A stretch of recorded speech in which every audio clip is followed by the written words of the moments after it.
नमस्कार।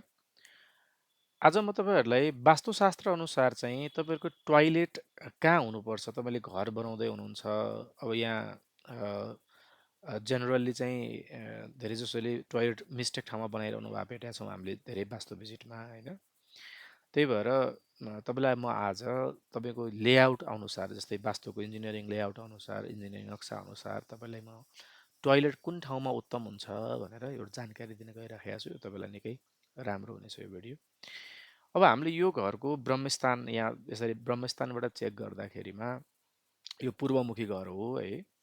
किचन अग्निकोणमा छ, living room Ishan कोणमा छ, तपाईँको दक्षिणमा चाहिँ भर्याङ छ, नैऋत्यमा तपाईँको बेडरुम छ है। अर्को वायुकोणमा पनि त वायव्य कोणमा नि बेडरुम छ। अनि यहाँ दुईवटा टोयलेट छ यहाँ हेर्नु होला। एउटा टोयलेट चाहिँ दक्षिणदेखि दक्षिण पश्चिमको बिचमा है। अब यसलाई यसलाई चाहिँ एकदमै आइडियल टोयलेट भन्छ। एकदमै राम्रो टोयलेट चाहिँ यहाँ हुन्छ, यो ठाउँमा हुन्छ। किनभने यसलाई चाहिँ साउथ वेस्ट भन्छ है। यसलाई साउथ अफ साउथ वेस्ट भन्छ। यो निकै राम्रो ठाउँ हो टोयलेटका लागि, सबसे बलवान ठाउँ मानिन्छ यसलाई चाहिँ। अब यसलाई बलवान मान्ने आधारहरू पनि हुन्छ यसमा है। किनभने हामीले पुरा साउथ वेस्ट धेरैजसोले चाहिँ अब नर्मल वास्तुशास्त्रमा पनि यो साउथ वेस्ट अथवा दक्षिण पश्चिममा चाहिँ टोयलेट राख भनेर भन्छ। तर त्यो उत्तम होइन। वास्तुशास्त्रको मत अनुसार चाहिँ प्योर साउथ वेस्टमा राख्नु चाहिँ अनुत्तम मान्छ। किनभने त्यो जोन चाहिँ पितृ जोन हो है, पितृको ठाउँ हो, पितृहरू रिसाउन सक्छन्। त्यसले गर्दा चाहिँ वास्तुशास्त्र अनुसार उत्तम टोयलेटको स्थान चाहिँ यो साउथ अफ साउथ वेस्ट हो, जुन चाहिँ साउथ दक्षिणदेखि दक्षिण पश्चिमको बिचमा पर्छ। यो चाहिँ सबसे उत्तम स्थान हो टोयलेटका लागि। त्यसै गरी टोयलेटको लागि अर्को पनि उत्तम स्थान हुन्छ है।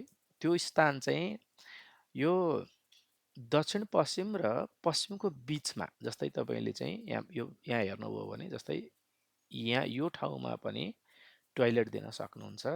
किनभने यो ठाउँ पनि अत्यन्त टोयलेटका लागि चाहिँ शुभ स्थान पर्छ। यो चाहिँ हामी वेस्ट अफ साउथ वेस्ट है। यो पनि सबैभन्दा उत्तम, यो पनि बेस्ट स्थान हो है। यो दुईटा चाहिँ टोयलेटको लागि बेस्ट स्थान हो वास्तुशास्त्र अनुसार भने। अब कहिलेकाहीँ यो दुईटै ठाउँ हामीसँग अभाइलेबल छैन भने चाहिँ तेस्रो स्थान भनेको चाहिँ वायव्य कोण हो है। जस्तै यो तर यसमा पनि वायव्य कोणको भन्दा पनि तपाईँको वायुकोण र पश्चिमको जुन बिचमा बनाउन सके अझ राम्रो मान्छ। त्यही भएर जस्तै धेरैजसोले चाहिँ यो वायुकोण यहाँनिर भयो, अहिले यहाँ टोयलेट भएकै ठाउँमा यहाँनिर बनाइरहेको भेटिन्छ। तर यसको पनि केही नेगेटिभ सर्कमस्टान्सेसहरू भेटिराखेको छ वायव्य कोणमा पनि। किनभने यहाँनिर अलिकता एस्ट्रोवास्तु अनुसार चाहिँ तपाईँको चाहिँ चन्द्रमाको दोष लाग्न सक्छ कि एफ्लिक्सन हुनसक्छ यहाँ। त्यही भएर यहाँ चाहिँ यसलाई चाहिँ हामी न्युट्रल भन्छ। कसैको मुन बिग्रेको छ भने त यसलाई पनि नेगेटिभै मान्छ। तर अब तपाईँले अर्को चाहिँ दिशा भनेको चाहिँ वेस्ट अफ नर्थ वेस्टको बिचमा पनि टोयलेट बनाउन सक्नुहुन्छ। जस्तै यो ठाउँ चाहिँ वेस्ट अफ नर्थ वेस्ट है।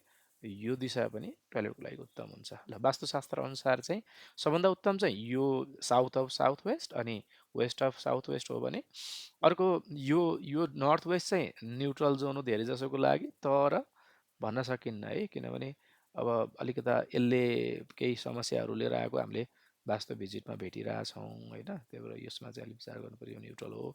अनि यो पनि ठिक्कै हुनसक्छ। धन्यवाद। ल यो वास्तु अनुसार चाहिँ टोयलेट कहाँ बनाउने, तपाईँले घर बनाउँदै हुनुहुन्छ भने यो कन्सल्टेसन लिन सक्नुहुन्छ। Thank you.